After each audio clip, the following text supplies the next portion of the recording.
اسلام آباد میں ایک بار پھر آرمی چیف کی تعیناتی کا معاملہ خبروں کی زینت بن رہا ہے اور اب تازہ ترین اطلاعات ہیں کہ شاید یہ اعلان اگلے چند ہی دن میں ہو جائے کہ پاکستان کا اگلا آرمی چیف کون ہوگا۔ اس حوالے سے سینئر صحافی عمر چیمہ اور اعزاز سید نے اپنے یوٹیوب چینل ٹاک شاک پر ایک پروگرام کے دوران تازہ ترین اطلاعات سے آگاہ کرتے ہوئے بتایا ہے کہ ابھی تک یہ فیصلہ تو نہیں ہو سکا کہ آرمی چیف کون ہوگا، لیکن کون نہیں ہوگا یہ بات طے ہو چکی ہے۔ اعزاز سید کے مطابق گزشتہ ہفتے وزیر اعظم ہاؤس میں ایک اجلاس ہوا جس میں پاکستان کی حکمران جماعتوں کے نمائندگان شریک تھے۔ اس اجلاس کی سربراہی شہباز شریف کر رہے تھے۔ اس اجلاس کی اہم بات یہ تھی کہ وزیر دفاع خواجہ آصف کا کہنا تھا کہ ہمیں کچھ فیصلے قبل از وقت کر لینے چاہیے۔ یہ فیصلے اس لیے کر لینے چاہیے تاکہ ابہام ختم ہو جائے، لیکن انہوں نے کھل کر بات کیوں نہیں کی؟ جب ہم نے کچھ ان کے قریبی ساتھیوں سے پوچھا تو پتہ چلا کہ وزیر اعظم ہاؤس میں ہمارے وزراء اور خود وزیر اعظم بھی کھل کر بات کرنے سے گریزاں ہیں، کیونکہ انہیں ڈر ہے کہ کہیں ان کی باتیں ریکارڈ نہ ہو رہی ہوں۔ سینئر صحافی کا کہنا تھا کہ اب وزیر اعظم شہباز شریف اپنے بھائی نواز شریف سے رابطہ کرنے کے لیے بھی واٹس ایپ پر اعتبار نہیں کر رہے، کیونکہ ان کو لگتا ہے کہ یہ بھی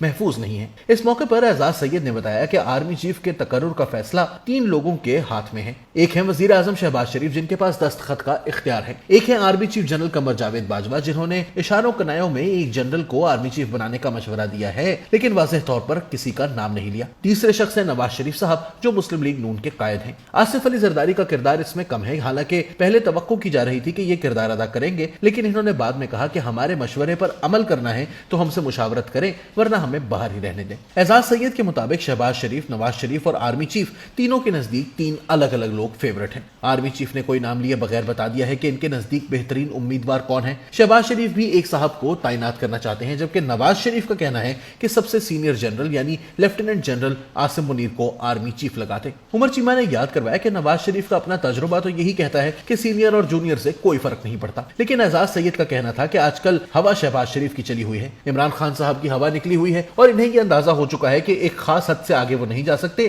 اور آگے اب وہ شاید جائیں گے بھی نہیں۔ اعزاز سید کا کہنا تھا کہ ایک بات کا فیصلہ ہو چکا ہے اور وہ یہ کہ کس کس کو آرمی چیف نہیں لگانا۔ اب کہانی 3 لوگوں پر آ کر رک گئی ہے۔ پہلے تھا کہ 6 سے 7 لوگوں میں سے ایک کو چنا جائے گا، پھر خواجہ آصف نے کہا کہ 5 ناموں میں سے ایک کو تعینات کیا جائے گا، لیکن اب رہ گئے ہیں 3، جن میں سے ایک نواز شریف کے پیارے ہیں، ایک شہباز شریف کے اور ایک آرمی چیف کے۔ اعزاز سید نے عمر چیمہ کو بتایا کہ وفاقی حکومت اس تجویز پر سنجیدگی سے غور کر رہی ہے کہ عمران خان کی اسلام آباد آمد سے پہلے ہی نئے آرمی چیف کی تقرری کا اعلان کر دیا جائے۔ یاد رہے کہ ماضی میں جنرل ایوب خان نے 2 مرتبہ مدت ملازمت میں توسیع لینے کے بعد تیسری دفعہ جب مدت ملازمت مکمل ہونے لگی تو اس سے پہلے ہی مارشل لاء لگا دیا تھا اور اس کے بعد 10 سال تک مارشل لاء کے ذریعے حکمران رہے۔ جنرل ضیاء الحق کو اس وقت کے وزیر اعظم ذوالفقار علی بھٹو نے 9ویں نمبر سے اٹھا کر آرمی چیف لگایا، لیکن انہوں نے بھٹو حکومت کا نہ صرف تختہ الٹ دیا بلکہ ذوالفقار علی بھٹو کا عدالتی قتل بھی ان کے دور حکمرانی میں ہی ہوا۔ جنرل پرویز مشرف کو ہٹا کر ان کی جگہ نیا آرمی چیف تعینات کیا گیا تو انہوں نے 1999 میں نواز شریف حکومت کا تختہ الٹ دیا، جبکہ جنرل قمر جاوید باجوہ کے سیاسی کردار پر بھی بہت سے سوالیہ نشان ملک کی تقریباً تمام سیاسی جماعتیں لگا چکی ہیں۔ لہٰذا یہ بات تو طے ہے کہ آرمی چیف کوئی بھی ہو، جمہوریت کی بقا کی پاکستان میں